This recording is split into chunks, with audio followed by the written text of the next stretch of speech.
Hello' guys, এই আপোনালোকে diamond পুছআপটো মাৰিব পৰা নাই, প্ৰাইভেটকৈ বহুতে মেছেজ কৰি আছে। মই গ্ৰুপত জানিবৰ কাৰণে এটা মানে সহজ পদ্ধতি দিব বিচাৰিছোঁ। পদ্ধতিটো চাওক, দেখিছে এটা দুটা তিনিটা চাৰিটা পাঁচটা ছটা ইটা ইউজ কৰিছোঁ। প্ৰথম ইটা দুটা আমি বহলকৈ দিছোঁ, এই দুটা অলপ বহল আছে দেখিছেনে। তাৰপিছত নেক্সট ইটা দুটা আমি তাতকৈ অলপ ঠেকাই দিছোঁ, এই দুটাতকৈ অলপ ঠেকাই দিছোঁ।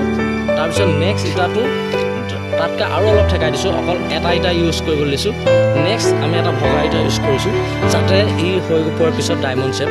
আপোনালোকে এইটো কণ্টিনিউ মাৰিব লাগিব। কণ্টিনিউ আপোনাৰ তিনিটা ছেট দুচাত বা এচাতকৈ মাৰি মাৰি আহি থাকক।